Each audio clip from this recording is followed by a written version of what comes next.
Abu Abraham की इस जन्मशती की प्रदर्शनी में हम लोग न केवल उनके पूरे विकास को देख सकते हैं। आज तो वो सारा जो है हिंदुत्व हाईजैक हो गया और दूर जगह चला गया था, पर कांग्रेस ने भी हिंदुत्व की जो है उसको उसके तुष्टिकरण का काम कम नहीं किया है। ये देखिए, ये भी उसका प्रमाण है कि यूपी के चुनाव हो रहे हैं और आप लिख रहे हैं कि वोट योर कास्ट हियर।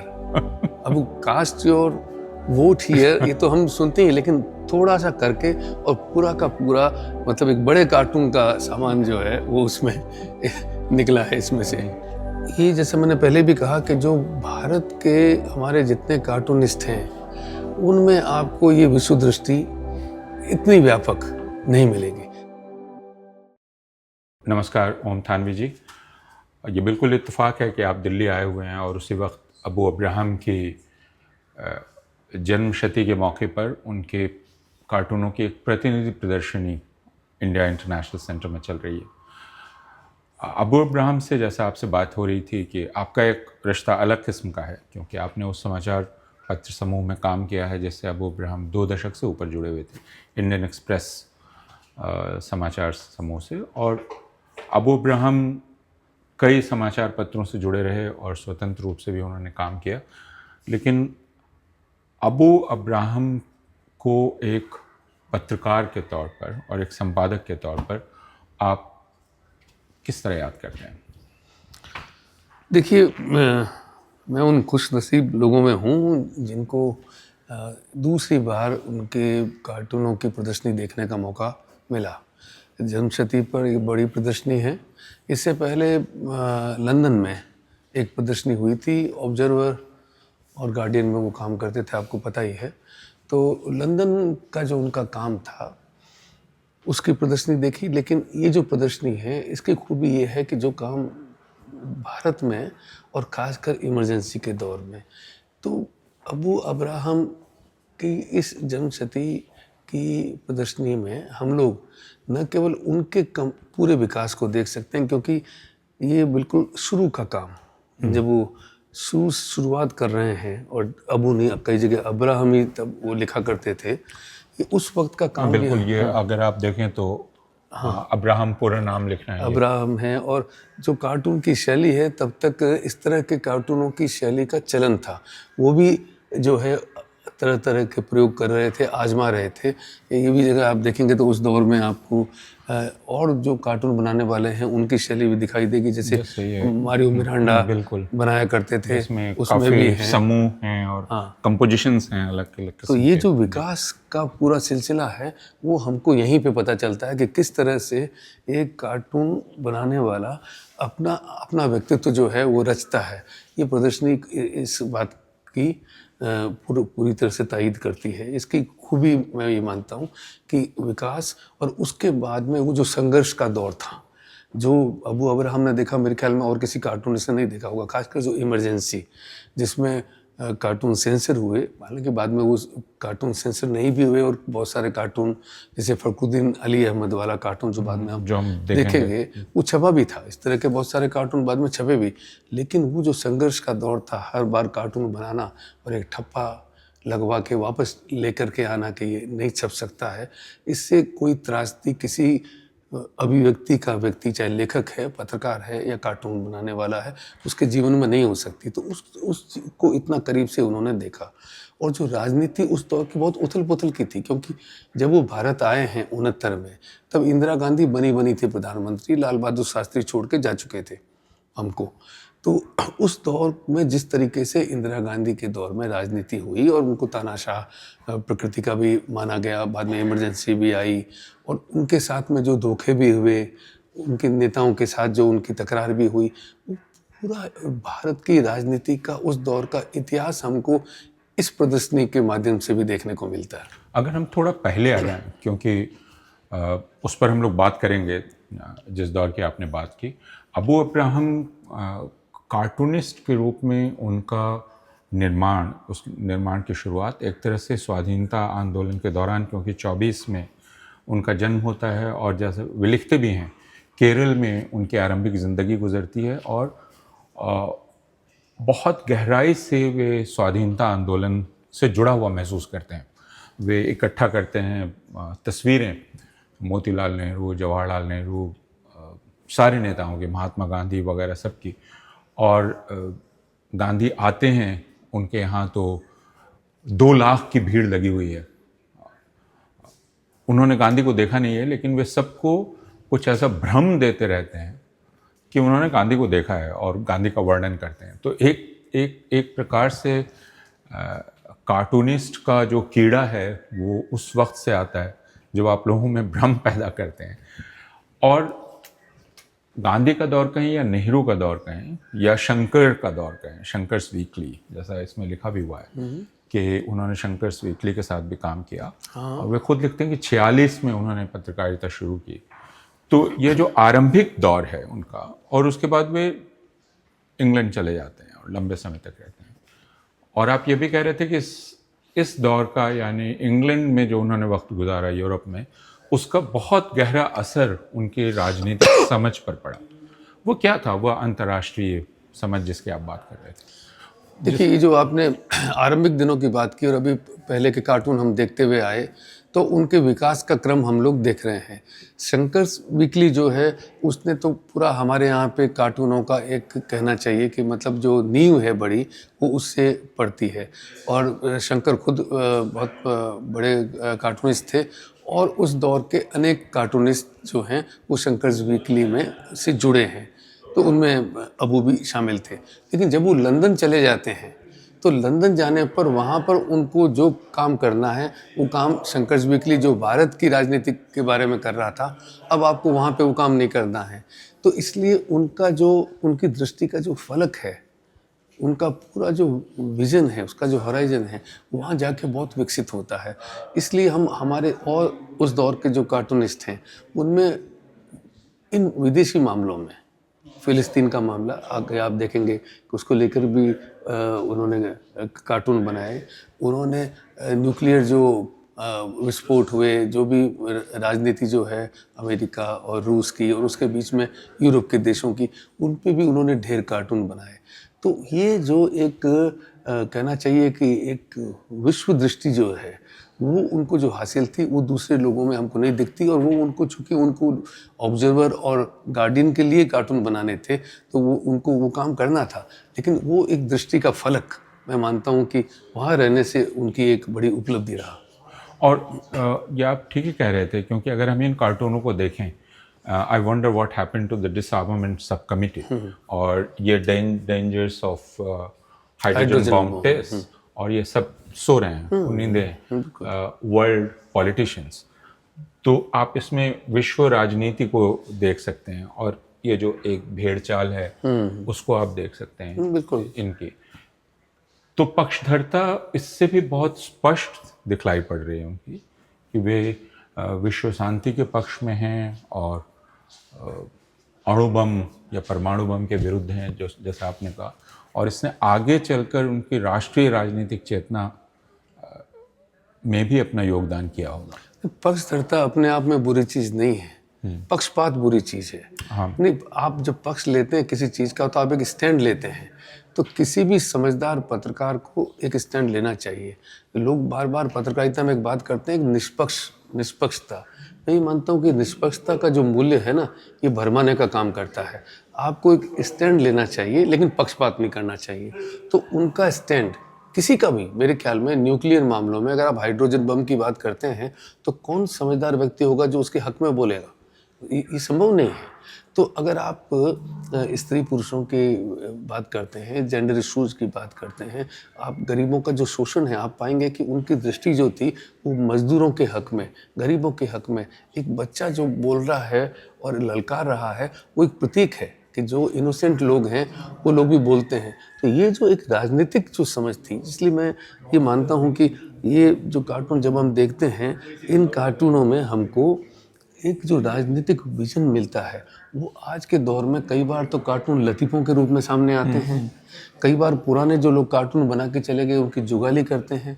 अंतर्राष्ट्रीय दृष्टिकोण उनके पास होता नहीं, और बाज़ दफ़ा वो डरे हुए भी होते हैं। वो अभिव्यक्ति उनमें देखने में आती नहीं है जो जिम्मेदारी के साथ में उनको निडर होकर के एक हमलावर मुद्रा में, क्योंकि वो कार्टून बना रहे हैं, उनके पास में कुछ पंक्तियों की और कुछ रेखाओं की ताकत है। तो रेखाएं कमज़ोर हो गई, जो बाद का दौर हम देखते हैं बहुत मुश्किल हो गया, पंक्तियां भी उनके पास में नहीं रही और संपादक भी अब वैसे नहीं रहे जो कार्टून को उतनी तवज्जो, उतना महत्व दे सकें। आप देखें कई अखबारों में तो कार्टून अब छपते भी नहीं हैं।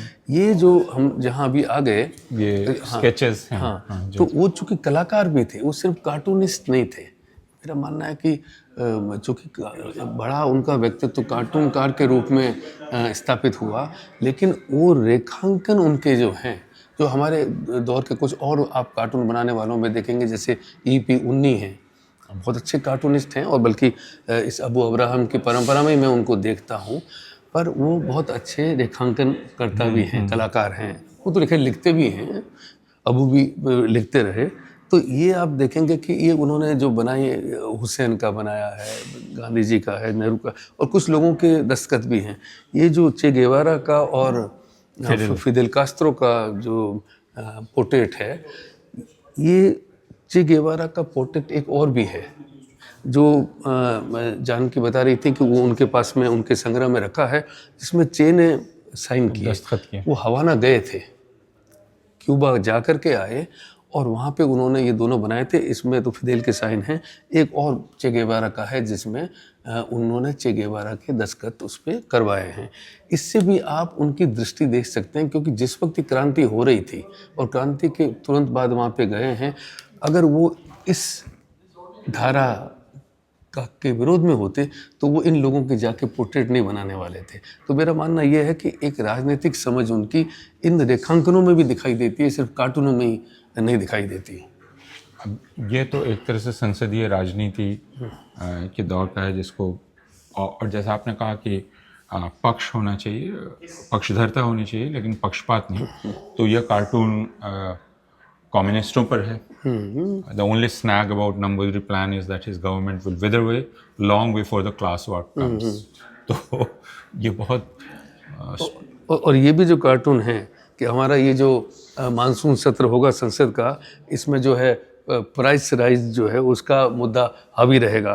तो कहते हैं हाँ, जो MLA खरीदने का जो प्राइस राइज है उसकी, तो वो उनके दिमाग में वही घूमता रहता है। और आज भी आप देखिए, MLA तब भी खरीदे जाते थे, आज भी खरीदे जाते हैं। अब तो खैर चूँकि बड़ा बाजार हो गया है इस खरीद फरोख्त का, लेकिन उस वक्त भी वो उस पर टिप्पणी कर रहे हैं। और ये दिलचस्प बात ये है कि ये अभी हमने इस देश में न्यायपालिका को लेकर के भी बहुत चीज़ें देखी हैं, लेकिन आपको कार्टूनों में कम मिलेगा कि लोग न्यायपालिका पे हाथ डालते हैं, लोग उसकी बात करते हुए झिझकते हैं।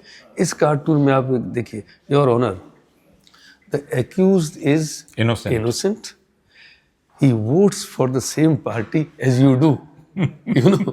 तो ये जो है किसी न्यायपालिका पे इस तरह की टिप्पणी करना कि वो इनोसेंट है, क्योंकि आप भी इनोसेंट, वो भी किसी का पक्ष लेता है, आप भी तो किसी का पक्ष ही लेते हैं।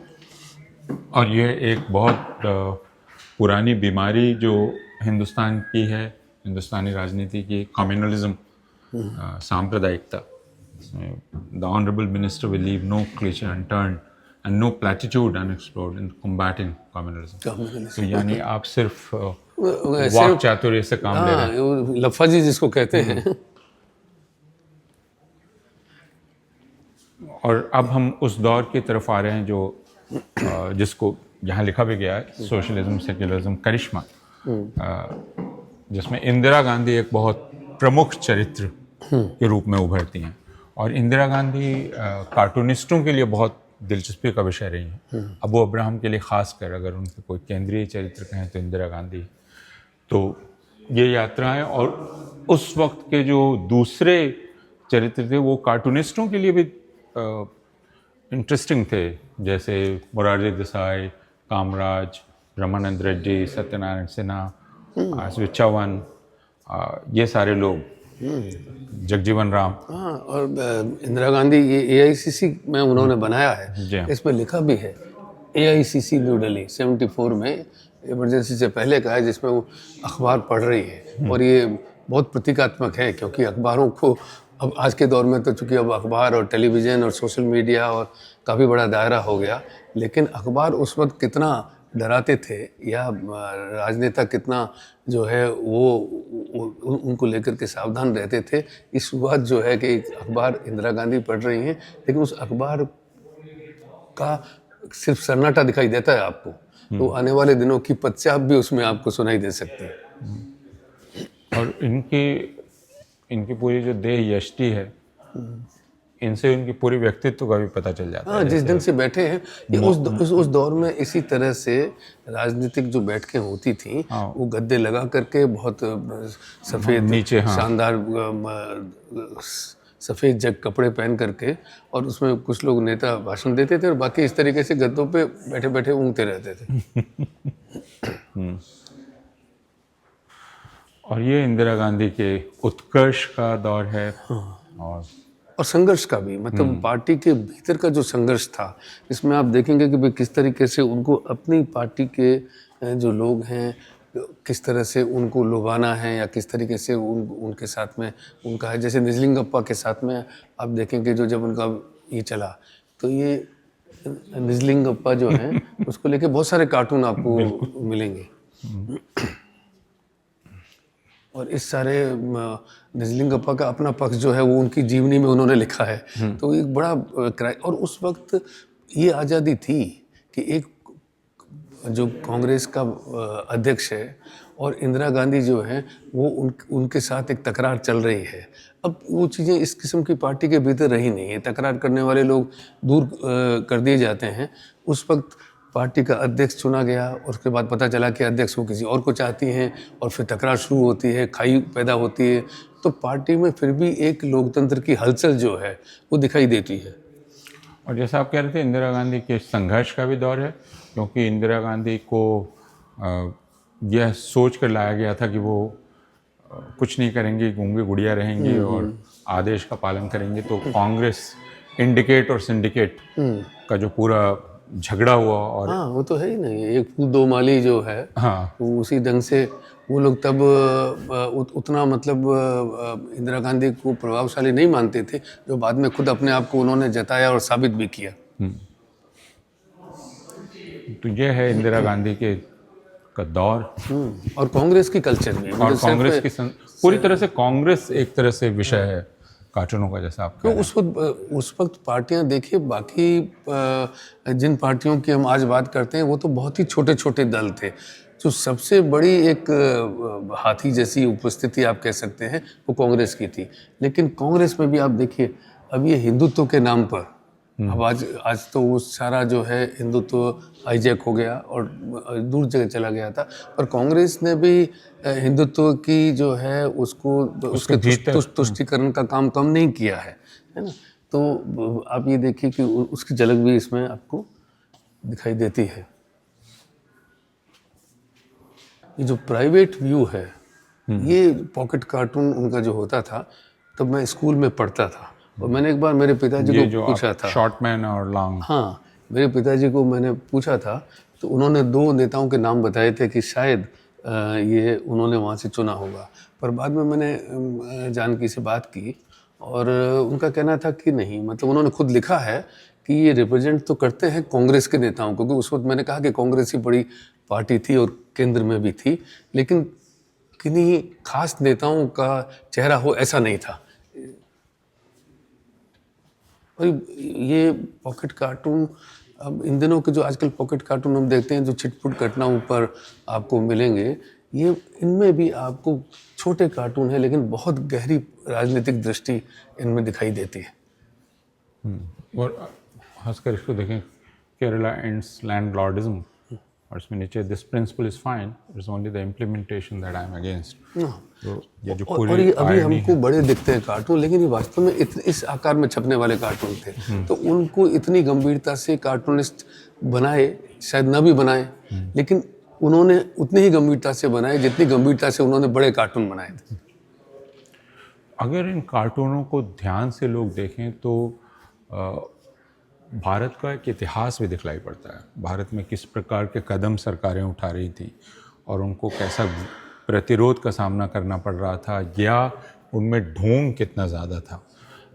जैसे एटम फॉर पीस और एटम बॉम्ब फॉर पीस, ये आप देख रहे हैं, ये लैंडलॉर्डिज्म वाला है। और फिर if elected we promise to eradicate corruption and indiscipline, if not we won't. और एक और चीज़ पे गौर कीजिए, उनकी भाषा जो थी, उस भाषा के साथ में वो जो खेल करते थे वो कम लोग कर पाते हैं। यानी उनकी रेखाएं, वो तो उनमें तो वक्रता है ही, उनकी हैंडराइटिंग उसमें भी वक्रता है, लेकिन उनकी भाषा में भी एक वक्रता है। इसका एक प्रमाण आप देखिए कि जैसे ये कार्टून है, we must consider the relative merits of candidates specially close relatives, you know. तो रिलेटिव शब्द का जिस तरीके से खेल इसमें किया गया है, ये उनकी खूबी थी। मतलब इसको आप उस रूप में पहचानिए कि छोटे पॉकेट कार्टून में भी भाषा का जो जलवा है। हाँ, और वो हर दूसरा कि जगह अगर आपको बड़ा कार्टूनिस्ट होना है तो भाषा की एक बहुत गहरी है, और बारीक समझ और उसके साथ खेलना। उसके खेलना, ये देखिए, ये भी उसका प्रमाण है कि यूपी के चुनाव हो रहे हैं और आप लिख रहे हैं कि वोट योर कास्ट हियर। अब कास्ट योर वोट हियर, ये तो हम सुनते हैं, लेकिन थोड़ा सा करके और पूरा का पूरा, मतलब एक बड़े कार्टून का सामान जो है वो उसमें निकला है इसमें से। और फिर यही उनके जो परिचित दो चरित्र हैं। हाँ हाँ, अलग अलग पहचान होती थी। कभी कोई चरण सिंह समझता था, कभी कोई किसी को समझता था, पर उनके परिजनों का कहना है कि ऐसा कुछ नहीं था। और अबू इब्राहिम लिखते हैं इसमें कि इन दोनों को उन्होंने AICC केस में डिस्कवर किया। हाँ हाँ, तो कहते हैं कि ये दोनों बैचलर्स हैं। मगर कांग्रेस के नेता तो हैं, वो तो ये मानते हैं, क्योंकि मैं बिना डरे हुए एक जो महत्वपूर्ण पार्टी है और जो सत्ताधारी पार्टी है, उस सत्ताधारी पार्टी पे हमला करना और आए दिन करना और कह के करना कि ये उनके प्रतिनिधि हैं, ये उनके साहस को भी दिखाता। ये फिर आपको इंदिरा जी दिखाई देंगी और माओ, ये करुणानिधि हैं यहाँ छिपे हुए। और तमिलनाडु बहुत महत्वपूर्ण है भारतीय राजनीति में आगे चलकर। दक्षिण, ये खूबी है, उनको पूरे देश की राजनीति की समझ थी, इसलिए आपको उसमें असम भी मिलता है, उसमें आपको तमिलनाडु भी मिलता है, उसमें आपको केरल के संबंध में भी कार्टून मिलेंगे। अलग, मतलब जो मुख्य राजनीति वो ठीक है, देखिए नक्सलवाद पर भी है। ये खासकर काफ़ी एक बहुत ही महत्वपूर्ण है। If is dead he must be A naxalite. ऐसा लगता है कि ये आज के लिए कार्टून बनाया गया है। ये सारा सेक्शन जो है, ये मैं मानता हूँ कि सबसे महत्वपूर्ण, चूंकि उनके जीवन के दौर में भी और इस देश के जीवन के दौर में भी, चूंकि इमरजेंसी एक काला अध्याय रहा और उसमें उनका काम करना एक कार्टूनिस्ट का, एक अखबार का, या बल्कि मीडिया का ही उस दौर में जो भी था, क्योंकि टेलीविज़न वगैरह की तो का ज़माना नहीं था।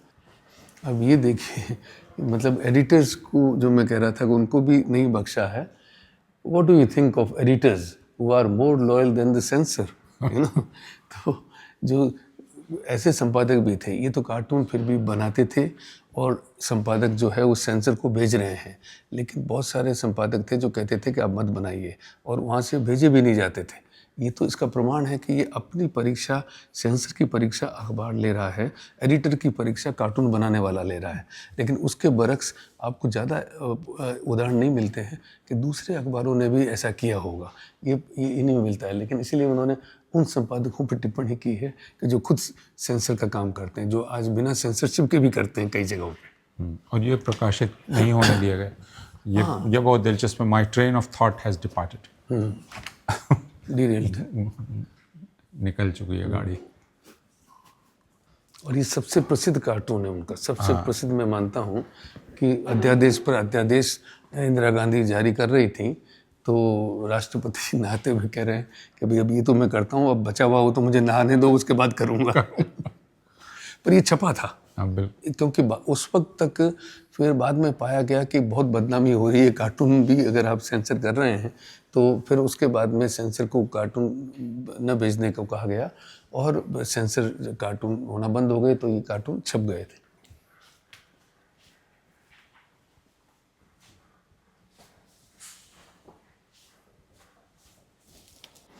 ये भी संपादकों पर एक टिप्पणी है।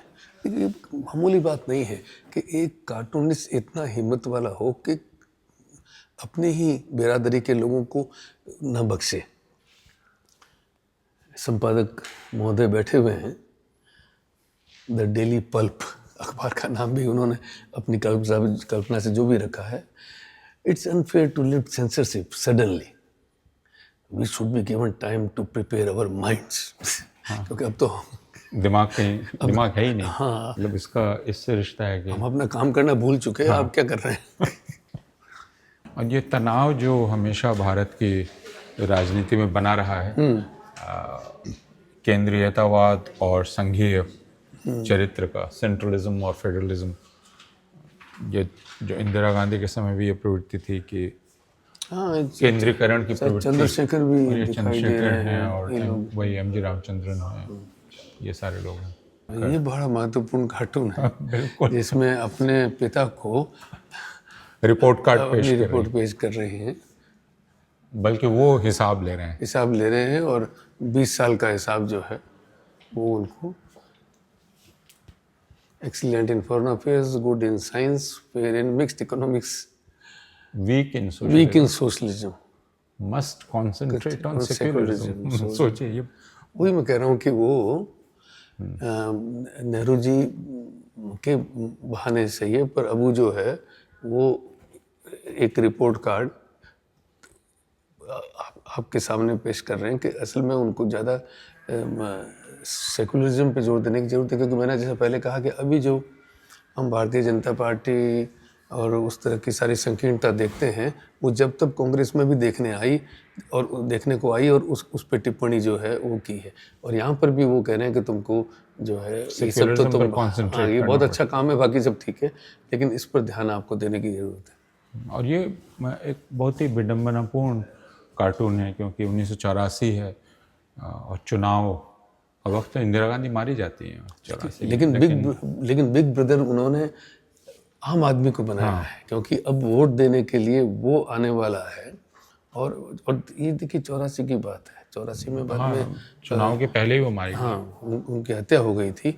लेकिन जो वोट देगा वो बिग ब्रदर जो है, वहाँ पे कोई तानाशाह नहीं है। बिग ब्रदर वहाँ पे किसान है या आम आदमी है। लेकिन इसको देखते हुए मेरे मन में एक सवाल उठा, जिस पर मालूम नहीं आपने कभी विचार किया कि नहीं, कि जो ट्रैजिक उसको कार्टूनिस्ट कैसे पकड़ते हैं। क्योंकि इंदिरा गांधी की हत्या पर कोई कार्टून मेरी स्मृति में नहीं है कि आपको याद है। नहीं, वो असल में मामला एक बड़ा विवाद का था, क्योंकि बहुत सारे जो राजनेता भी थे और अखबारों के संपादकीय, अगर आपको याद करें तो जब स्वर्ण मंदिर पे टैंक चढ़े तो चंद्रशेखर वगैरह बहुत लोगों ने कहा था कि ये ठीक नहीं है।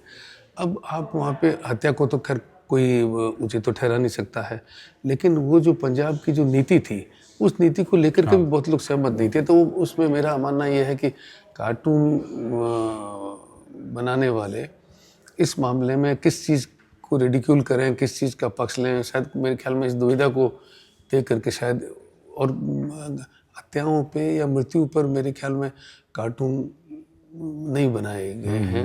मुझे नहीं लगता कि उसको लेके अचानक मेरे मन में ये प्रश्न उठा इंदिरा गांधी, क्योंकि वो उनकी हत्या के बहाने अगर कहते कि देखिए ये पंजाब में जो हो रहा है ठीक नहीं है, और जो सरकार ने किया, तो वो भी सरकार का पक्ष लेना होता, जो अपने आप में विवादास्पद नीति थी एक तरह की।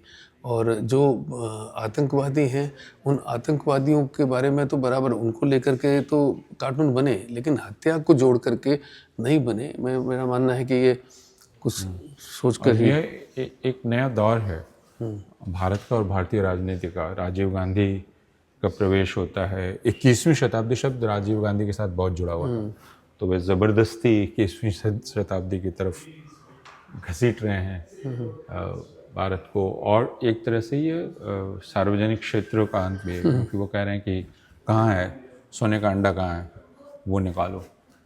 तो राजीव गांधी के समय से वो कहते हैं ना कि आप घोड़े को पानी तक ले जा सकते, पिला नहीं सकते, पर वो पानी पिलाने की कोशिश कर रहे हैं। और ये वह मंडल की राजनीति और ये एक तरह से मॉडर्निटी पर भी एक खेल है, क्योंकि मंडालिटी, मंदिर भी है ना, मंडल भी है, स्टेबिलिटी, और ये चंद्रशेखर हैं।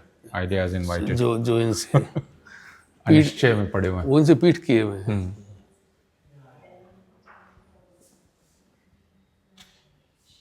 मंदिर मंडल वाला जो दोनों का उस वक्त खेल है, उस खेल पर भी कम लोग करते थे, कई लोग तो खुद जो है वो मंडल आयोग के विरोध में थे। मतलब कई अखबारों का उस वक्त बिल्कुल एक तरह का ध्रुवीकरण हो गया था, मुझको याद पड़ता है।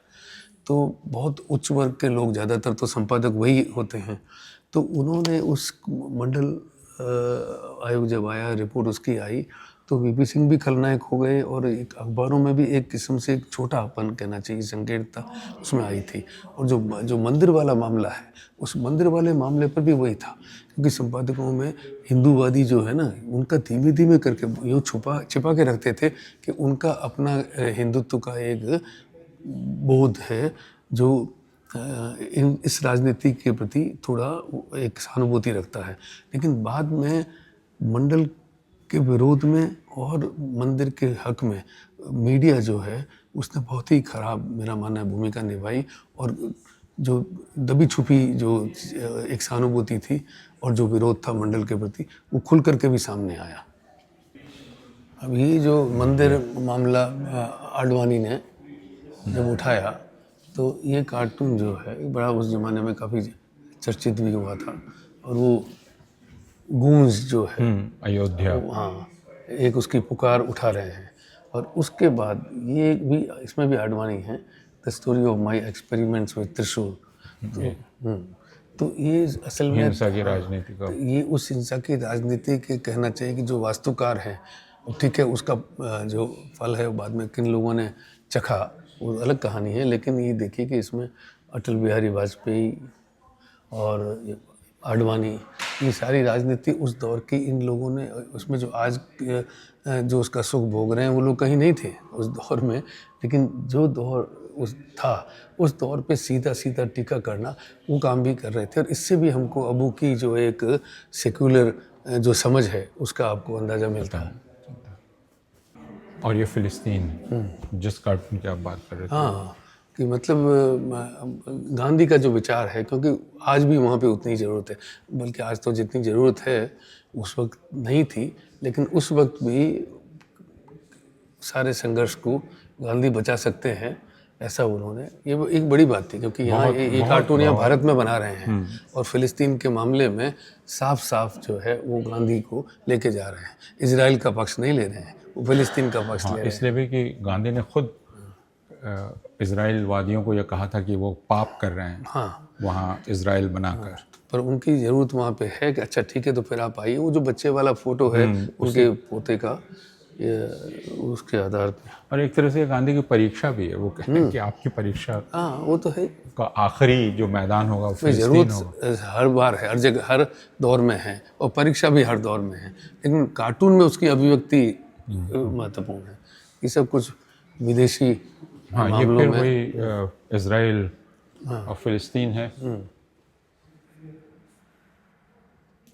और ये अमेरिका की राजनीति पर भी एक टिप्पणी है जो जिसकी बहस अभी भी हो रही है कि this is our secure border, this is our historic border, this is our holy border, you can choose one for your Jewish votes and one for non Jewish votes. तो अभी जो अमेरिका में हो रहा है कि इजरायली लॉबी कितनी हावी है, ये उस वक्त Jimmy Carter, secure border, distance unknown, और सब आप लाशों पर जो है टैंक को देख के पूरा जो एक नाजीवाद के विरोध में,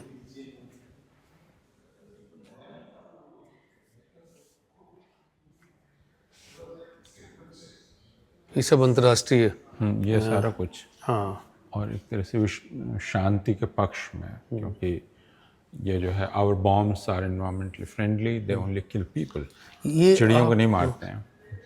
ये जैसे मैंने पहले भी कहा कि जो भारत के हमारे जितने कार्टूनिस्ट हैं उनमें आपको ये विश्व दृष्टि इतनी व्यापक नहीं मिलेगी। यानी आप देखिए, हमने करीब अभी 50 कार्टून देख लिए हैं, जो ठीक है बाहर के अखबारों में काम करते हुए भी उन्होंने ड्रॉ किए, लेकिन एक विश्व दृष्टि जो है इन्होंने जो जाहिर की, और जो हम मानते हैं कि उनसे हम सहमति भी मानते हैं, चाहे अफ्रीका का मामला है, चाहे इजराइल का मामला है, फ़िलिस्तीन का मामला है, एक खुली हुई और बोल्ड दृष्टि। एक ये चीज़ जो है ये हमको स्केचेस जो हैं उनको देखना चाहिए, क्योंकि अब तक हम लोग कार्टून देखते रहे, तो वो खुद एक बड़े कलाकार थे और उनके जो रेखांकन है, जो कार्टून की दुनिया जो है उसकी टिप्पणियाँ और उसकी रेखाएं, लेकिन ये सारे अगर आप देखें तो इतने अच्छे अच्छी रेखांकन हैं जो जिससे अंदाज़ा नहीं लगता कि वो व्यक्ति एक कार्टूनिस्ट के रूप में प्रसिद्ध होगा। बिल्कुल सदी हुई रेखाएं और ज़िंदगी और लोगों में उनकी दिलचस्पी हाँ, तो अलग अलग किसान हैं, ऊँट है, रेगिस्तान है, और ये बाहर जब ये गए हैं आप देखिए दूसरे देशों में, तो ये खानसामा है, तो एक खानसामा को भी उन्होंने लिया है। मजदूर आपको दिखाई दे रहे हैं, ये सारा मतलब जो है इसमें उच्च वर्ग के लोग नहीं हैं, ये उनका एक राजनीतिक या सामाजिक कहिए कि जो एक दृष्टिकोण है वो इनके रेखांकनों में मिलेगा। पर मैं कहना चाहता हूँ कि जो रेखांकन है वो इतने अच्छे रेखांकन है कि उनको एक महत्वपूर्ण कलाकार के रूप में भी स्थापित करते हैं। पर मेरा मानना ये है कि दुर्भाग्य से इस तरफ ध्यान गया नहीं, उनके बारे में इतनी कम किताबें छपी हैं और इस पहलू पर तो शायद छपी नहीं। कार्टूनों की एक किताब है और कुछ जगहों पे होगी चर्चा, लेकिन ये जो पहलू है कि शुरुआत के जो रेखांकन हमने देखे और उसके बाद में ये जो चे गेवारा वगैरह के जो गांधी जी के और जो पोर्ट्रेट हैं वो कार्टून नहीं है, उसमें कोई उस तरह की वक्रता या उस चीज़ नहीं है, वो एक अच्छे कलाकार की सदी हुई रेखाओं की अभिव्यक्ति है। और ये अभिव्यक्ति जो है इसमें मतलब वो जो पोर्ट्रेट बनाते हैं वहाँ भी हमने देखा कि ढेर पोर्ट्रेट उन्होंने बनाए। ये पोर्ट्रेट है, चाहे किसी का भी पोर्ट्रेट हो, चाहे ये उड़ीसा का किसान है तो किसान हो, चाहे मजदूर है, किसी वृद्ध का है, या ये मदारी का स्केच देख रहे हैं, ये सपेरे का स्केच देख रहे हैं, ये सारी जो दुनिया है, इस दुनिया को देखने के लिए भी आपको एक राजनीतिक समझ चाहिए। तो और राजनीतिक की भी समझ जो पैदा होती है वो इस दुनिया से, हाँ, इस दुनिया को आप कितनी गहरा करीब से और दिलचस्पी से देखते हैं। तो ये ज़मीन पे किसानों की और मज़दूरों की जो स्थिति है उस पे रेखांकन बनाते हुए जब वो रेगन की बात कर रहे हैं या मार्गरेट थैचर की बात कर रहे हैं या मंडेला या फ़िलिस्तीन उसकी, तो वो एक आप देखिए कि जो रेंज है, मेरा नहीं मानना है कि ये रेंज किसी और कार्टूनिस्ट में, कम से कम मैंने अपने 50 साल की पत्रकारिता में ये रेंज जो है वो नहीं देखी। तो बहुत शुक्रिया ओम थानवी जी, और हम उम्मीद करेंगे कि इस प्रदर्शनी को और लोग देखें और ये प्रदर्शनी और शहरों में जाए। और बिल्कुल जानी चाहिए, बिल्कुल जानी चाहिए, और केवल पत्रकारों को ही नहीं देखनी चाहिए, शिक्षकों को देखनी चाहिए, राजनीतिक कार्यकर्ताओं को देखनी चाहिए, क्योंकि सवाल आप सहमत हो या ना हो, आप किसी का लेख पढ़ते हैं, वो सहमत ना हो लेकिन अच्छा लिखा है आप तारीफ़ करते हैं, लेकिन ये जो कार्टून है ये आपका अपना देखने का नज़रिया व्यापक करते हैं, उसको खोलते हैं, और इतिहास के कई पन्ने आपके सामने इस तरह से खुलते चले जाते हैं तो शायद मेरे ख्याल में अच्छी अच्छी किताबें भी आपको उस ढंग से वो समझ नहीं दे सकती हैं।